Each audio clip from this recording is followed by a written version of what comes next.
you become more emotionally resilient.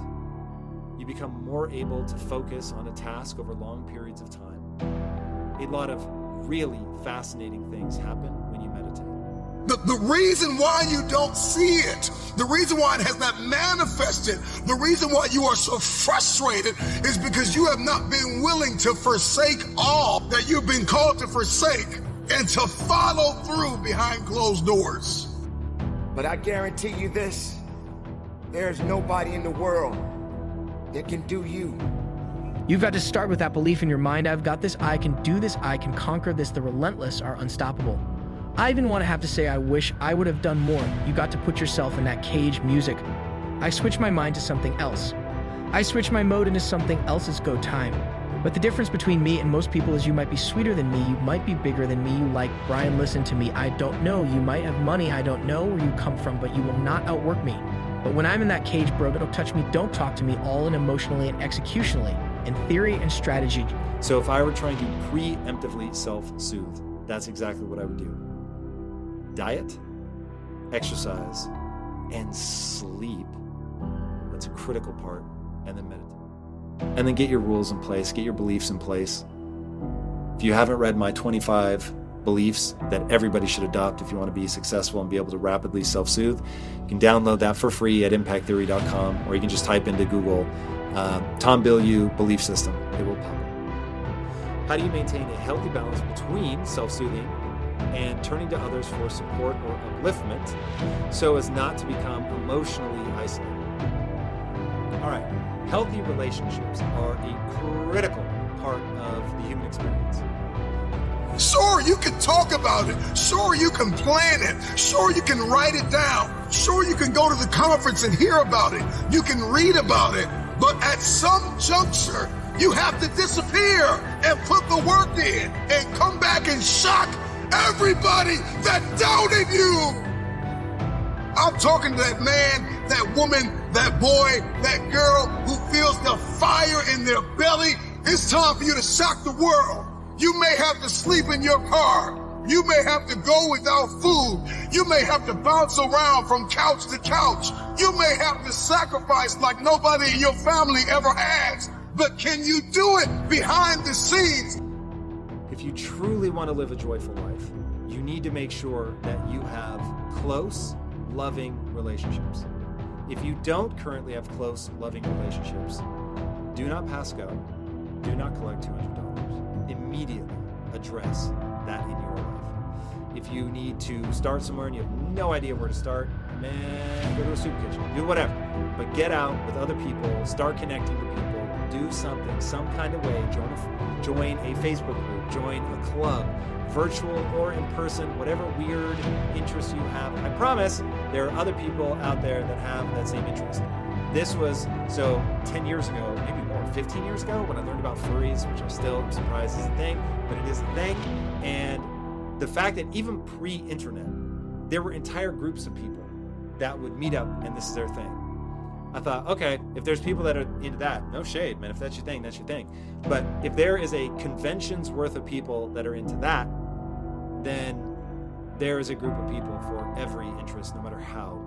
When nobody's looking, when nobody's watching, when nobody understands the measure of passion that you carry, can you keep going? Don't stop. You're right there. Go through the process in the dark room that prepares us and equips us for the stages of destiny. It's time to get real. It's time to get raw. It's time to look ourselves in the mirror and come to the resolve that this version of ourself is not going to carry us in the stretch. That I've been this version of myself long enough that if I don't change, if I don't do something about this, then I'm going to find myself bankrupt. Some of the most monumental and transformational portraits and pictures that we've ever seen were developed in the dark room. We celebrate athletes and we celebrate critical thinkers and innovators and actors and we praise them. If you want something, you've got to be relentless. When you're sitting there, you're trying to sell your product, you're making phone calls, you're giving a lecture, whatever it may be, you're driving a bus, you're a doctor, whatever. Maybe the stronger your mindset is, the greater. Your skill set is going to be make a declaration to yourself, declare. All-out war, it doesn't matter about what happens to you. What matters is what are you going to do about it. They start their school on Monday morning watching me and they ain't got a daddy, they daddy in jail. They don't have a brother, their brother's in jail. And they all I got you don't understand. My son's at Michigan State and I pay for a cap. My daughter wants to go to Harvard, you don't get it. My sister just had a baby and she ain't making no money again all. When the time comes, what would you leave behind? What legacy will be left behind to remind others of your greatness, of your losses, of your victories, of your sorrows? This is a short life that we all have. And it's not easy. It's not easy living it every day. To continue the metaphor we've been using, there are ways of discovering whether you still know how to drive without having an accident. I believe there are ways of evaluating the strength of your character that are almost as clear as the depth of tread on a tire or the amount of gasoline in the tank of an automobile. In order to use these techniques for character evaluation, all you need is a commitment to be ruthlessly honest with yourself. At first, that kind of ruthless honesty may include a little bit of pain, but once you accept the fact that character is basic to achievement, you'll gladly pay the price. Just as the gas gauge of a car indicates full and empty, with several demarcations in between, you can learn whether your character has enough fuel to get you to your life's destination. I got a hate game, I ain't gotta be game, I ain't gotta see game. When I'm finished, people are relying on me. Some of y'all, when you get on the field, you forgot what it was like when you was hustling in high school playing ball. When you were in college hustling to get to this point, if you want something, you've got to be relentless. You've got to decide, I deserve this and I'm going to have it. And you go all out to get it. Applause. The time has come, has come, has come. The moment of truth is here. The question is, are you ready? Are you prepared? You have the strength. Everybody wants to win, but they don't understand what it means to sacrifice to win it all. Everybody wants to be a champion. It's not easy to go through so many different circumstances, so many different challenges. It's not easy getting that pink slip, knowing that this may be your last day on your job.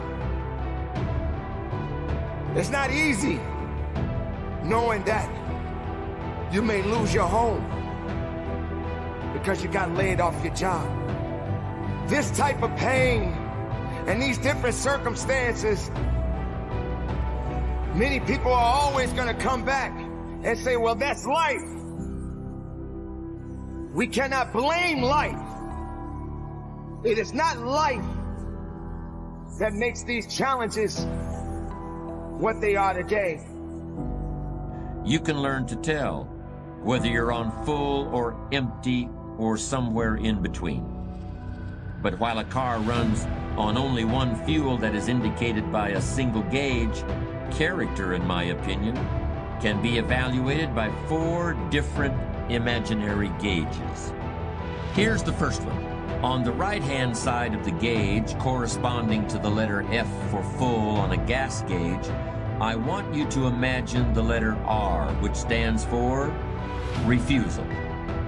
And on the left side of that gauge, I want you to imagine the letter C, which stands for complacency. If your character is good and strong, there are certain things that you simply refuse to accept in yourself or in other people. In your work, you refuse to accept anything less than your best effort. That doesn't mean that things will always work out exactly as you hoped and intended. You believe you can be. You think you have the mindset now and you understand what it means to get into what they call be smooth, but I'm here to let you know right now, ladies and gentlemen, it ain't about being beast mode, it's about life and death mode. It's about putting it on the line, it's about pushing yourself and giving. At 110 of everything you got, there is nothing that you could do. Once you're here, except finish what you start. When the weakness starts to talk to you and whisper sweet nothings in your ear, you got to recognize that that conversation doesn't help you, that conversation that you're having. With weakness, it's not going to build you, it's not going to push you.